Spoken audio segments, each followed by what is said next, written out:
excited because all of you are here.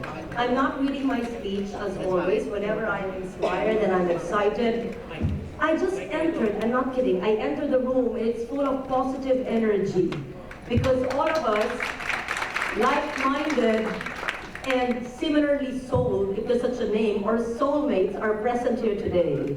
It is multi-faith, multicultural, apolitical, but all for climate. Whether you are from the environment sector or a climate activist or a media producer or belonging or heading a religious organization or from the diplomatic corps or a hudhud chanter or an indigenous person or a local government leader or a fisher folk. All of you hopefully are represented here today, including academia, and this is just the beginning of a rollout of the Summit of Conscience for the Climate, which will happen in every Department of Education, national, high school, and elementary school, as committed by Secretary Brother Armin Luistro. Also, in the 114 state universities and colleges all over the country, as also suggested by Chair Liquanan. Hopefully, this will also reverberate in all the 1,632 cities and municipalities all over the country, and hopefully in all the 42,000 barangays. Nothing will stop you in the Philippine Daily Inquirer or in Rappler, in the Ateneo School of Government or in the province of Ifugao, in the NCCA or with the environmental activists, or in the Brahma Kumaris, or in the CBCP, or in any organization that you would roll out your own Summit of Conscience for the Climate. Probably not everybody would know or understand what is this all about. I only have 5 minutes, but thank you to Secretary Sering, who is a bit late this morning. I have her time. So that you will understand what is this all about. President Hollande came to the Philippines in February of this year, the first ever of a French head of state. He, together with President Aquino, inked what we call now as the historic document, the Call to Action on Climate Change. As we all know very well, the Conference of Parties, the 21st, will happen by end November and first week of December, where we expect an ambitious climate agreement so that all nations of the world will commit legally binding agreements to lower greenhouse gas emissions.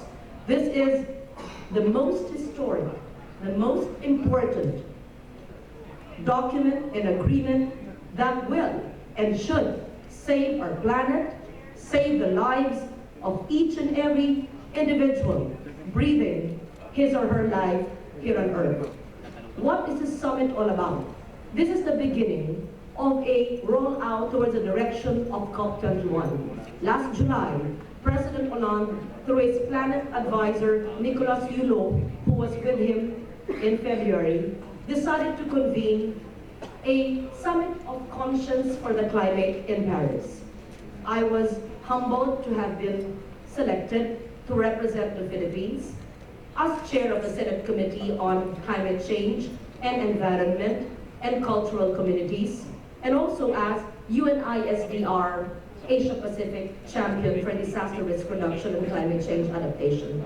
But more than that, we were able to see how people of different cultures and faiths united together in fighting all the ill effects of natural hazards which cause disasters, which exacerbate extreme weather events and climate change.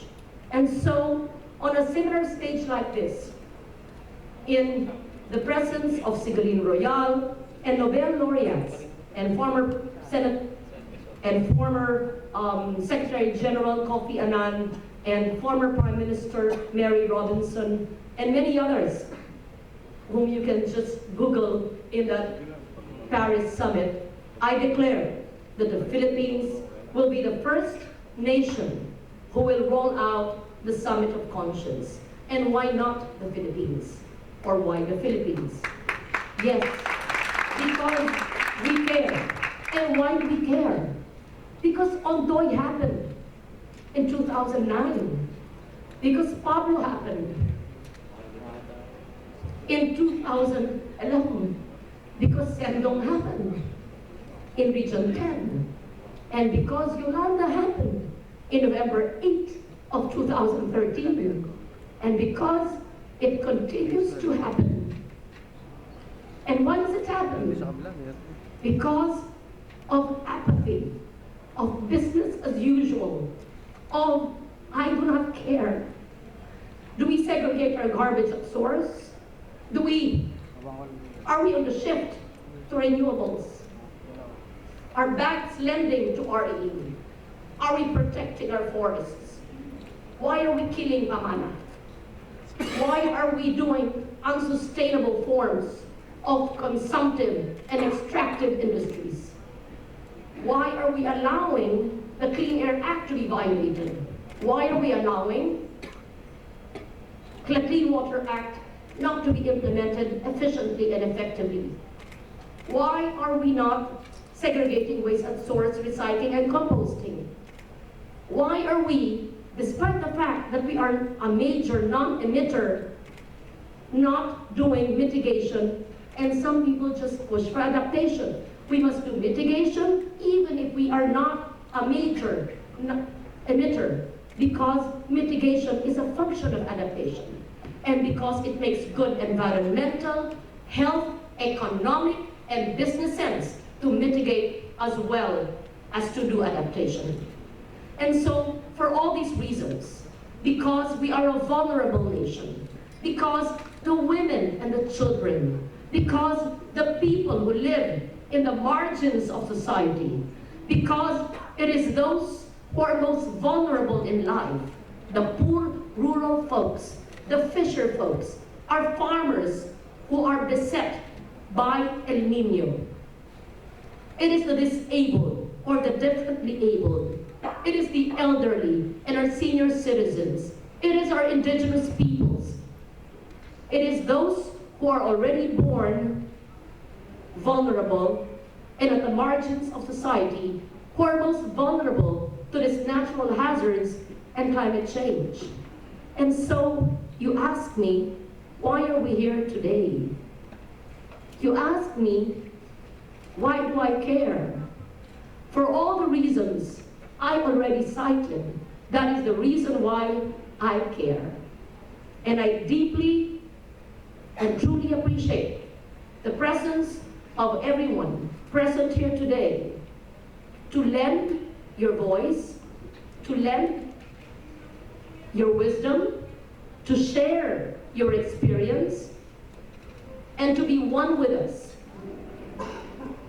in showing the world that the Philippines, the third most vulnerable nation in the world, will take the lead to convince the big industrialized nations, including the US, China, India, and all other nations in the European Union, etc., to cut the greenhouse gas emissions, hopefully in an ambitious deal in Paris in December.